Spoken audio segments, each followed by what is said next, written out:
Hello प्यारे बच्चों, आज हम पठन अभियान का गतिविधि पत्रक नंबर क्रम संख्या 9 कर रहे हैं। क्लास 6 से 8 के लिए है और ये 27 जनवरी के लिए आया है। चलिए बच्चों शुरू करते हैं। यहाँ पर आपको कुछ चित्र दिखाई दे रहे हैं। इन चित्रों को देखकर आप समझ ही गए होंगे कि आज का हमारा टॉपिक है गणतंत्र दिवस। 26 जनवरी को हम कौन सा त्योहार मनाते हैं? यह किस राष्ट्रीय पर्व के नाम से जाना जाता है? आप बिल्कुल सही कह रहे हैं, यह गणतंत्र दिवस के नाम से जाना जाता है। गणतंत्र दिवस को हमारे देश में क्यों इतने उत्साह से मनाया जाता है, क्या आप ये बात जानते हैं? चलिए आज की वर्कशीट में हम इसी की जानकारी प्राप्त करेंगे। आपने 26 जनवरी के परेड को कल टीवी पर देखा होगा या उसके बारे में सुना होगा। आपने इस तरह का भी नज़ारा देखा होगा जिसमें हेलीकॉप्टर या जेट एरोप्लेन या फाइटर एयरक्राफ्ट इस तरह से उड़ रहे थे और तिरंगे का आकार बना रहे थे।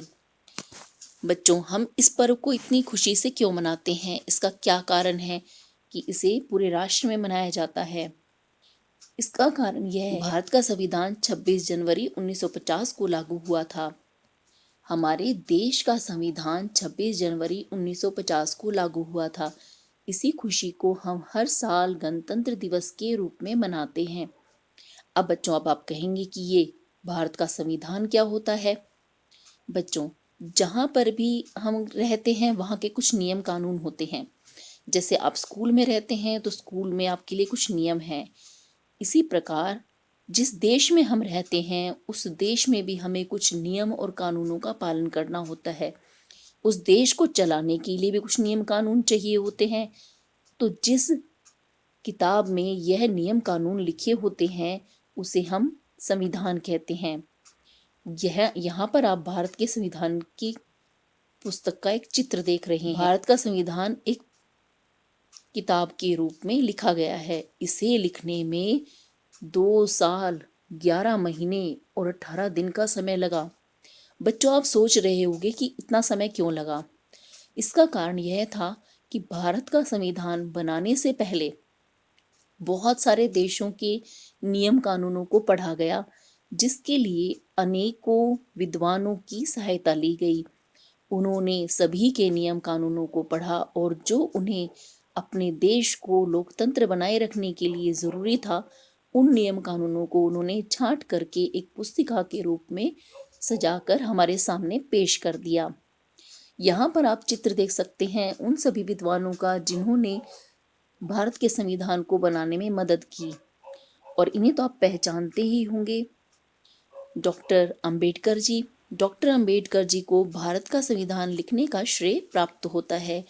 इन्होंने पूरी तन्मयता के साथ में इस कार्य को किया और हमारे लिए इतने बड़े लोकतंत्र के लिए नियम और कानूनों का एक समूह पेश किया। पूरे देश में गणतंत्र दिवस के उपलक्ष्य में अनेक कार्यक्रम आयोजित किए जाते हैं। ऐसा ही कार्यक्रम आप यहाँ पर देख रहे हैं। हम सभी उत्साहित इसीलिए रहते हैं कि स्वतंत्रता के बाद हमें कुछ नियमों की जरूरत थी और उन नियमों से हमारा देश प्रगति पर चल पड़ा है और हम स्वतंत्र महसूस करते हैं। इसमें बहुत ही लचीलापन है। इसे समय के साथ कुछ बदलाव भी किए जा सकते हैं।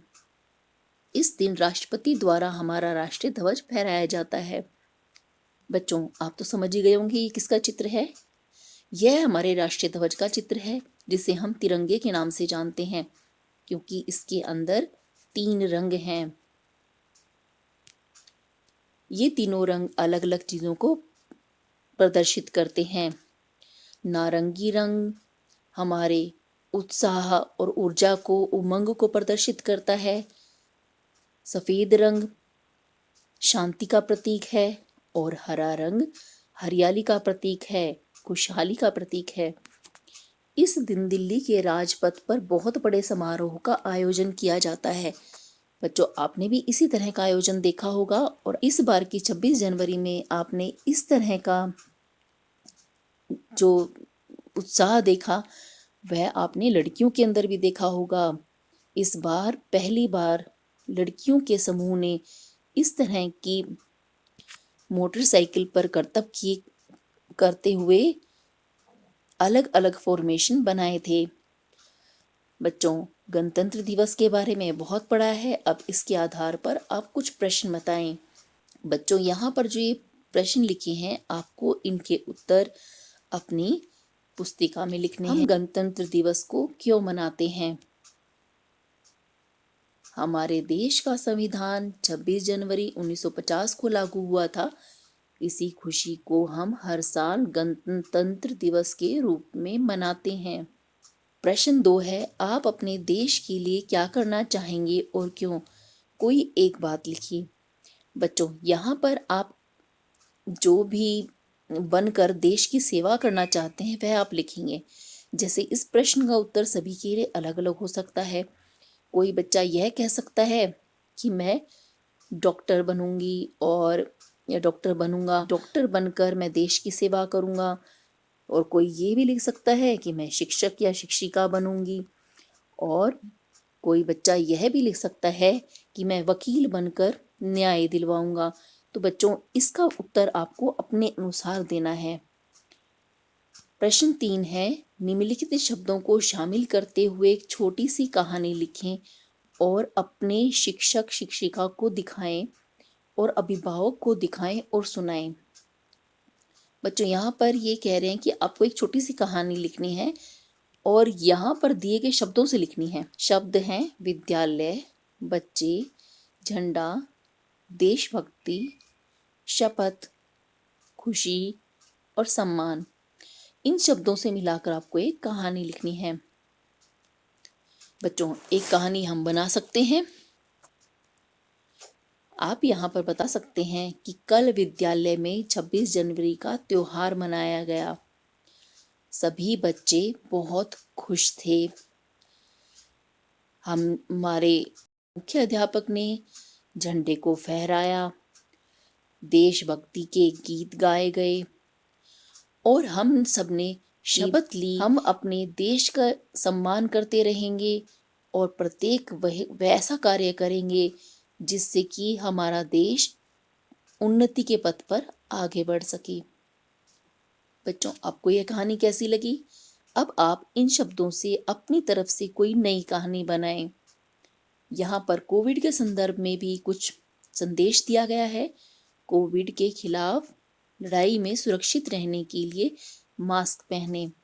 बच्चों, घर पर रहें, मास्क पहने, 2 गज की दूरी बनाकर रखें जब भी आप कहीं पर जाएं तो, और स्वस्थ रहें।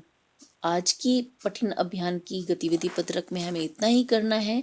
अगर आपको यह वीडियो समझ आई हो या वर्कशीट समझ आई हो तो वीडियो को लाइक करें, शेयर करें, चैनल को सब्सक्राइब करें। जल्द ही नेक्स्ट वर्कशीट के सॉल्यूशन के साथ मिलेंगे।